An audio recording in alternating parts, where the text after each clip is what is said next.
Olá pessoal, eu sou Alexandre Rossi e esse aqui é mais um vídeo para o canal Rossi ASMR. Como estão vocês? Eu estou tudo bem, comigo está tudo bem, eu espero que esteja tudo bem com vocês. Então gente, voltando para mais um vídeo, no vídeo de hoje eu queria falar sobre um filme chamado O Triângulo da Tristeza, que foi um filme que eu assisti recentemente, né? Eu até tô com a ideia aqui de falar mais sobre coisas que eu assisto no momento, tá? Até vocês podem de vez em quando estranhar e ver um título de um filme desconhecido, alguma coisa assim, sabe? Mas é porque isso me facilita bastante, sabe, no processo de saber sobre o que gravar. Que sinceramente é algo que muitas vezes me fazia ficar sem ideia, sabe? Ficar pensando demais sobre o que vai ser relevante ou não e tal. E daí acabava que eu não gravava nada. Então meio que decidi que eu vou começar a gravar mais sobre coisas que eu tô vendo no momento, sabe? E esse filme eu assisti ontem. E eu acho que vem a calhar também porque ele é um dos filmes indicados ao Oscar desse ano, né? Então, vou fazer um breve comentário aqui sobre ele. As minhas primeiras impressões, assim, né? Tá bem fresco na memória ainda. E o vídeo de hoje, como vocês já perceberam, vai ser em voz suave. Eu tenho visto muitos comentários mistos, assim, tem gente que ama voz suave e tem gente que ama muito mais o sussurro. Então eu vou ficar tentando intercalar, né? Ficar revezando entre os dois. Pra ter opções aqui no canal pra todo mundo, né? Mas então, antes de começar o vídeo, sempre aquele lembrete, né, gente? Sigam a gente lá no podcast Eu Quero Ver o Filme. Podcast sobre cinema, sobre filmes diversos, assim, a gente sempre escolhe um filme e faz um episódio sobre ele, né? Então se vocês gostam de cinema, eu acho uma boa pedida. A gente tá ali toda semana, uma vez por semana um episódio. E sai toda sexta-feira, tá, gente? Então, dê uma força, a gente tá precisando de mais gente inscrita lá. @eu quero ver o filme, tanto no YouTube quanto no Instagram, tá? É a mesma arroba eu quero ver o filme, tá? Então, agradeço muito se puderem se inscrever lá, gente. Então, vamos pro filme propriamente dito. O Triângulo da Tristeza é um filme dirigido pelo Ruben Östlund, que é um diretor sueco, tá? Eu vou ler a sinopse aqui. Sinopse bem breve que eu peguei no Google mesmo. E o Ruben Östlund eu conhecia apenas do filme Força Maior, que eu já tinha assistido dele e eu tinha gostado bastante também, mas já faz um tempo. Então, o Triângulo da Tristeza. Sinopse. Um cruzeiro para os super ricos afunda, deixando os sobreviventes, incluindo um casal de celebridades, presos em uma ilha, né? Então a direção é do Ruben Östlund. Tem no elenco aqui uma das protagonistas é Shelby Dean, que aliás quando eu fui ler sobre o filme aqui agora para pegar a sinopse, eu descobri que infelizmente ela faleceu ano passado, a protagonista desse filme, né? É super jovem, eu acho que tinha 32 anos. Também é com Harris Dickinson, com Woody Harrelson, que eu acho que é o ator mais famoso do elenco aqui, e Dolly DeLeon, né? E aí segue, grande elenco aí. Então, gente, a sinopse é bem curta, né? Fala só sobre o cruzeiro. E o filme se passa em parte num cruzeiro, né, marítimo. Entretanto, não é só isso, tá? É um filme que, digamos, ele é blocado em 3 capítulos, né? Tem o início, que é a relação entre um casal de modelos, né? Eles são modelos, e toda a direção do Ruben Östlund nesse filme, ela causa propositalmente uma estranheza e um desconforto, assim. As relações entre as personagens sempre parecem assim meio travadas, com algo não dito, com pouco envolvimento afetivo, digamos assim, sabe? Tu não sente um vínculo, é difícil tu sentir um vínculo verdadeiro, né? E isso é proposital, obviamente. E nesse começo do filme a gente tem, antes do cruzeiro, né, que é o cruzeiro ali é o foco do filme, mas antes do cruzeiro a gente tem ali a relação entre os dois modelos, né? É um rapaz e uma moça mais ou menos da mesma idade, e é curioso o conflito deles. Eles estão com um conflito porque o cara, ele quer começar a dividir as contas, né? Dividir a conta do restaurante, e aí eles começam uma discussão por causa disso, né? E tu nunca sabe, fica meio no ar, sabe, a real intenção do cara, se ele quer dividir por causa da grana e tal, porque o filme estabelece ali que as modelos femininas ganham mais do que os modelos masculinos. Entretanto, esse casal ele nunca consegue estabelecer uma conversa produtiva, uma conversa, sei lá, de conteúdo sobre esse tema, sabe? O cara leva ali esse tema da divisão das contas, dos papéis que a sociedade estabelece para os gêneros e tal, mas é uma coisa muito... eles têm uma relação que me parece muito pautada também em talvez aparências, né? Então é uma coisa que não desenvolve, sabe? Que fica nessa estranheza mesmo. Mas bom, esse primeiro ato ali, esse primeiro capítulo é o mais curto do filme. É bem curtinha essa história ali de introdução dos dois modelos. E eu não vou lembrar agora de cabeça o nome de todos os personagens, tá? Então eu vou me referir só à função deles. Mas então, logo a gente já vai, depois que a gente desenvolve ali essa história dos modelos, a gente já vai pro cruzeiro, tá? E aí o cruzeiro é um cruzeiro super chique para os mega ricos, né? Bilionários, no caso. E aí a gente já começa a ter uma dinâmica que esse filme faz, que me lembrou muito uma onda de filmes recentes que criticam ali, ou que fazem uma sátira aos bilionários, né, e aos multi-ricos. E eu posso citar aqui de cabeça o Menu, que é um filme que está no Star Plus também, que eu vi recentemente, que tem isso. E também o Glass Onion, né, um Mistério Knives Out, que é um filme de mistério, né, um filme de suspense ali, estilo meio Agatha Christie, que tá na Netflix, né, que também tem essa crítica, mas são os dois que eu lembrei de cabeça, sabe? Entretanto, aqui o Ruben Östlund, ele tenta por vezes reproduzir, além de criticar, né, esse consumismo vazio, né, sei lá, essa mania de tentar comprar algo que não tem valor, assim, digamos, tentar suprir a sua necessidade efetiva em forma de dinheiro, sabe? Tentar personificar isso de alguma forma, sabe? Eu não sei se eu soube me expressar muito bem aqui, mas tudo bem. O Ruben Östlund, ele tenta aqui reproduzir algumas dinâmicas, né, da sociedade capitalista, né?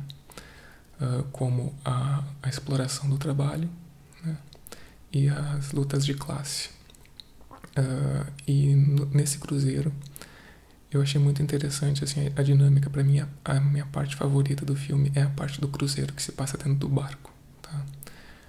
a preparação ali, quando a gente chega no cruzeiro, a gente já vê a tripulação desse cruzeiro sendo preparada para servir e dizer sim a tudo que aqueles mega bilionários pedirem, mesmo que seja ilegal, sabe? Então ali a chefe ali da tripulação, ela meio que orienta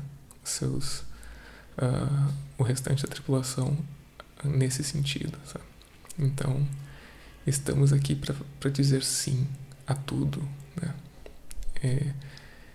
E é curioso que ao longo dessa viagem, desse cruzeiro, algumas situações ali que deixam bem evidente essa dinâmica de tentativa de dominação pelo capital, sabe?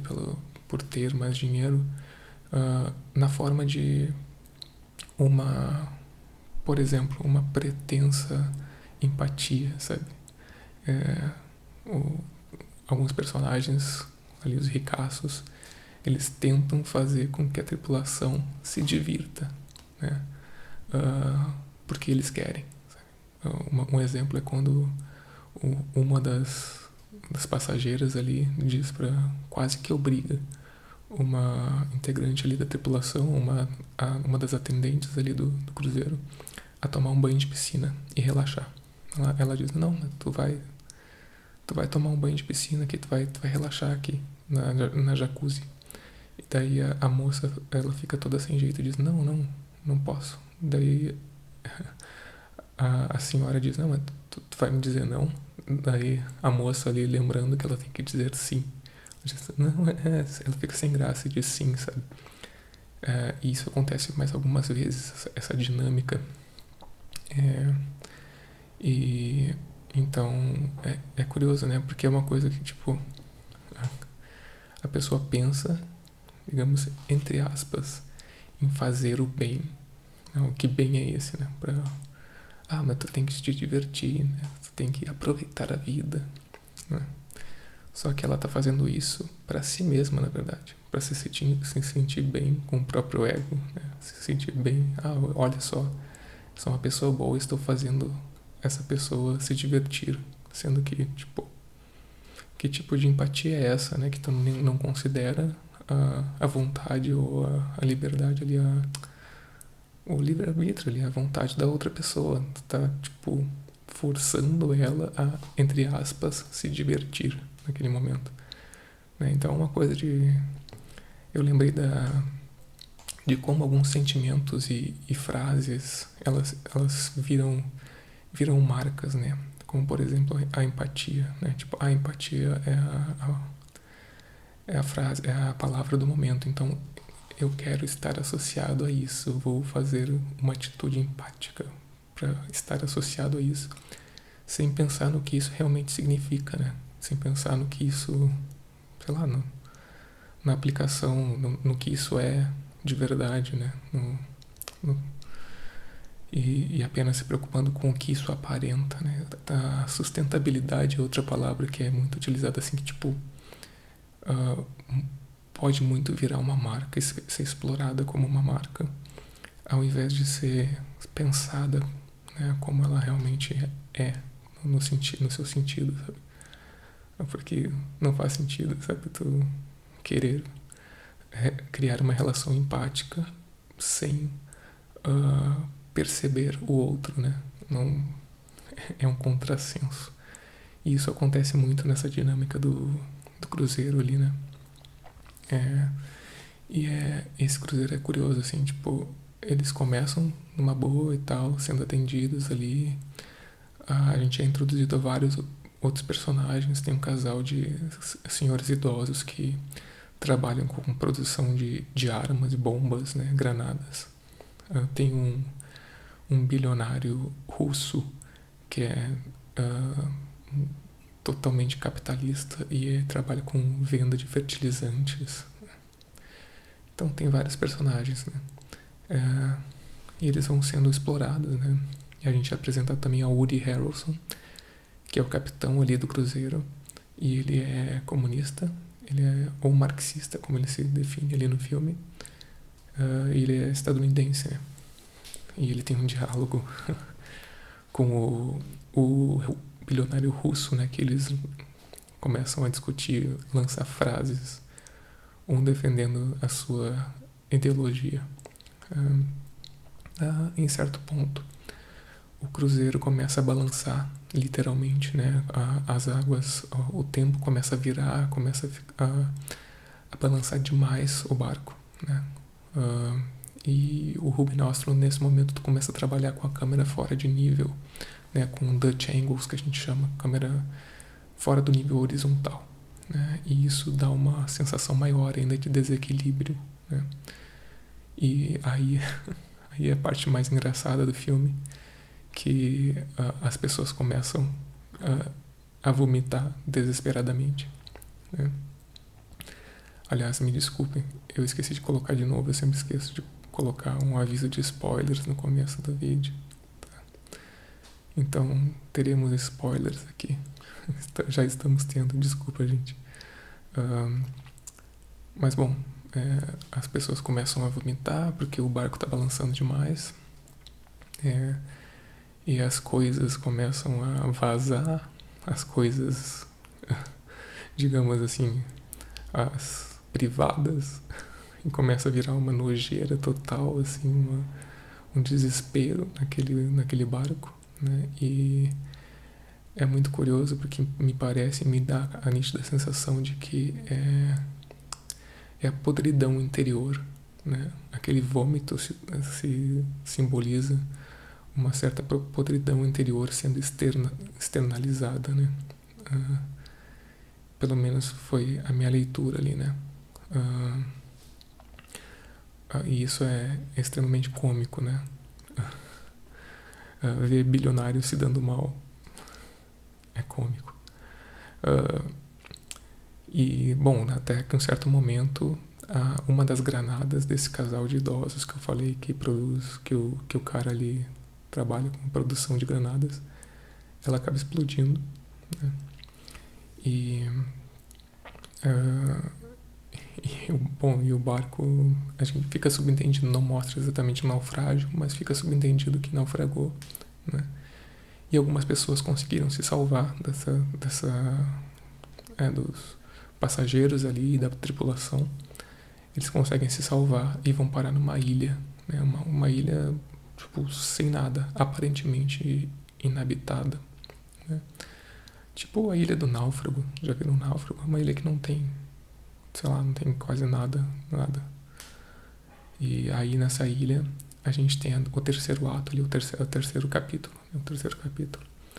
que é ali onde o Ruben Östlund tenta reproduzir a dinâmica de uma sociedade diferente da sociedade que a gente conhece ali, uma sociedade que não existe nada gerado pelo capital, não existe a força do capital ali, porque ela não há como ser explorada e não há como ser a sua dominação, não há como ser exercida pelo capital.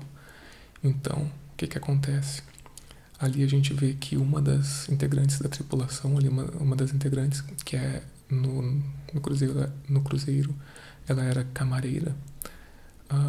Ela começa a se destacar porque ela sabe fazer as coisas, ela sabe caçar, né? Ela sabe ir atrás de como, sei lá, trabalhar para se manter ali naquela situação de uma ilha deserta.